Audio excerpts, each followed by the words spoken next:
The author of The Hitchhiker's Guide is a Sir Douglas Adams. He is known for his crazy ideas and writing stories as he went. Interestingly, he was also an environmental conservationist, which begs the question of if the novel is actually an allegory for human destruction of the natural world. The guide was originally a book, then a radio series, and then a movie. We attempted to use this documentary to capture the erratic thought process that was Douglas Adams.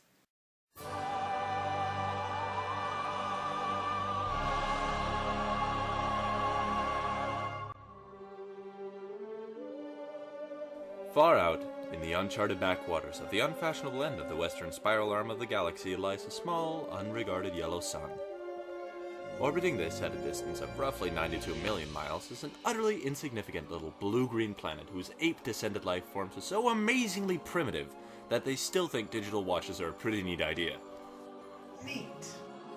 This planet has, or rather had, a problem, which was this. Most of the people on it were unhappy for pretty much all the time. This is not their story. This is a story of how, as you will no doubt be aware, there are plans for development of the outlying regions of the galaxy, and they require the building of a hyperspatial express route through your star system. And, regrettably, this planet is one of those scheduled for demolition. It is also the story of a book called The Hitchhiker's Guide to the Galaxy. Not an Earth book, never published on Earth, and, until the terrible catastrophe occurred, never seen or heard of by any Earthman. And besides, Earthlings aren't the only beings out there. Vogons are one of the most unpleasant races in the galaxy. Not actually evil, but bad-tempered and bureaucratic. On no account should you let them read poetry to you. Thy micturations are to me as plural gravel blotchets on a lurgid bee. One of the two surviving Earthlings, Arthur Dent, was perhaps not a top choice. English and cowardly, he is along for the ride. It's at times like this, when I'm trapped in a Vogon airlock with a man from Beetlejuice and about to die from asphyxiation in deep space, that I really wish I'd listened to what my mother said when I was young. And what was that? I don't know. I didn't listen. Ford Prefect went to Earth in order to do research for a new addition to the Hitchhiker's Guide. And instead he left with a new friend and a decent attitude. Time is an illusion. Lunchtime, doubly so. Zaphod was the president of the galaxy for a little bit, before he stole his own spaceship for no reason and ran off with improbability drive, which was, all in all, rather improbable. If there's something more important than my ego out there, I want it caught and shot now. And finally, Trillia. An Earth dweller before Zaphod picked her up a few months ago. She's often forgotten, unless she's making Zaphod look dumb. You idiot. You signed the order to destroy Earth? Well, I'm president. I don't have a lot of time to do reading. You thought someone wanted your autograph, didn't you? Love and kisses, Zaphod. Seriously?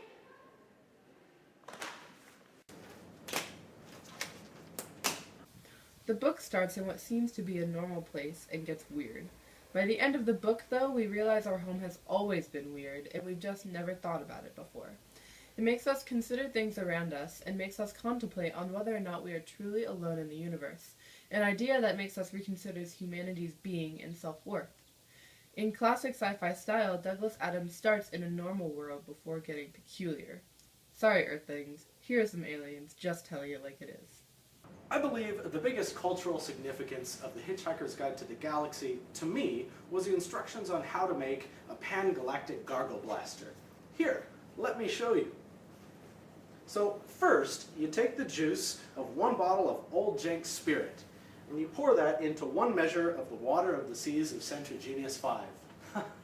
Oh, those Centrogenian fish.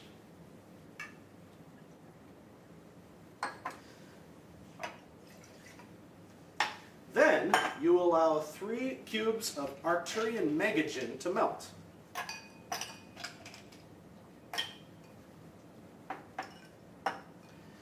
Then add 4 liters of Phalian Marsh through it, in memory of all those happy hikers who have died of pleasure in the marshes of Phalia. Over Over the back of a spoon flowed a measure of qualactin hypermint extract. Subtle, sweet, mystic.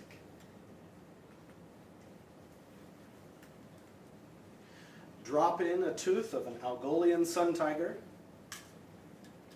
Watch it dissolve, spreading the fires of Algolian suns into the heart of the drink.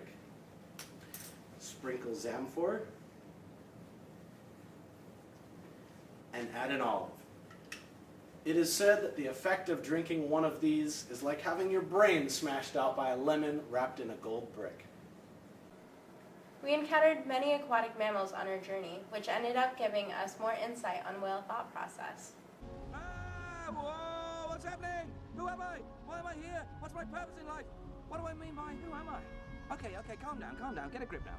Ooh, this is an interesting sensation. What is it? It's a sort of a tingling in my... Well, I suppose I better start finding names for things. Let's call it, tail. Yeah, tail. And hey, what's this roaring sound? Whooshing past what I'm suddenly going to call my head. Wind. Is that a good name? It'll do. Yay, this is really exciting. I'm dizzy with anticipation. Or is it the wind? There's an awful lot of that now, isn't there? And what's this thing coming towards me very fast? So big and flat and round, it needs a big, wide-sounding name like ow, ound, round, ground. That's it, ground. I wonder if it'll be friends with me. Hello, ground. And furthermore, we learned that dolphins are the second most intelligent mammals on Earth, trumped only by mice. As we were scheduled for demolition, the dolphins tried to communicate with us via a surprisingly sophisticated attempt to do a double backward somersault through a hoop while whistling the Star Spangled Banner.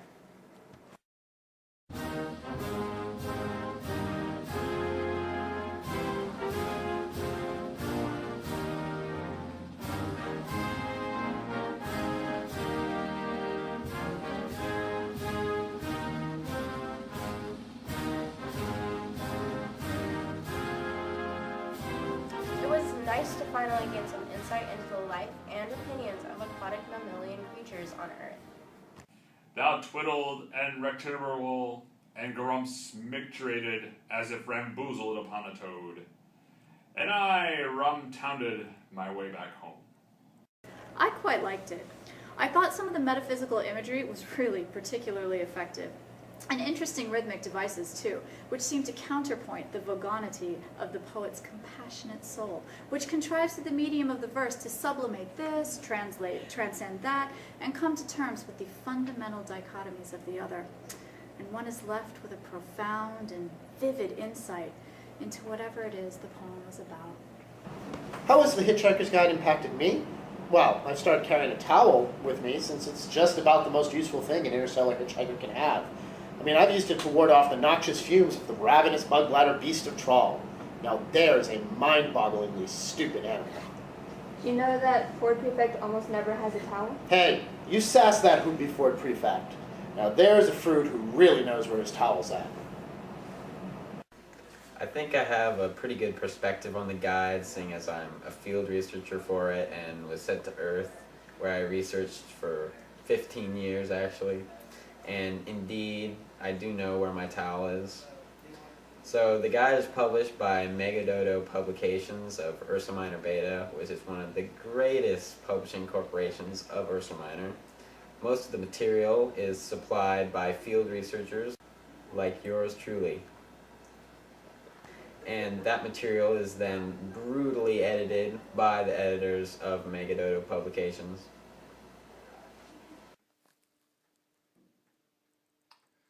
We, as interstellar hitchhikers, must keep in mind our origins. The origin of the guide came around when the author was lying drunk in the field, clutching nothing but a Hitchhiker's Guide to Europe, and somehow that just didn't seem enough for him. He wanted to remind us all to not take life so seriously, that the answer to the ultimate question of life, the universe, and everything is 42, and, above all, don't panic.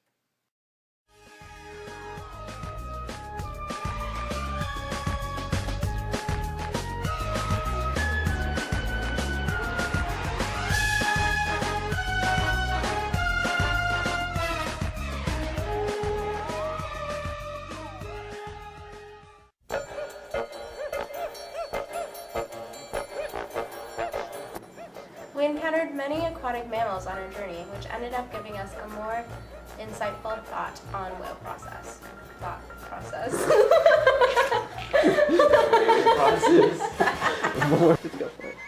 It's times like this when I'm trapped in a Vogon airlock with a man from Beetlejuice and about to die from asphyxiation. It's, you can come in. You idiot! You signed the order to destroy Earth. Well, I'm president. I don't have a lot of time to do reading. You wanted an autograph, didn't you? You do want me to put on the books? Yeah. Like right in front of your face. Like snap it like you're giving a colonoscopy exam. Okay, bring the Vaseline. This is not recording, is it? Yeah, it is. Give him a thumbs up for the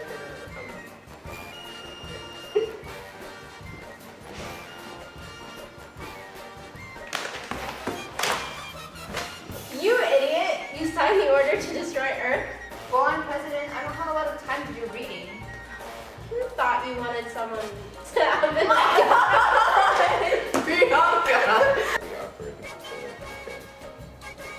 Oh, like this whole thing is an awkward? Everything's gonna be awkward. That is especially awkward.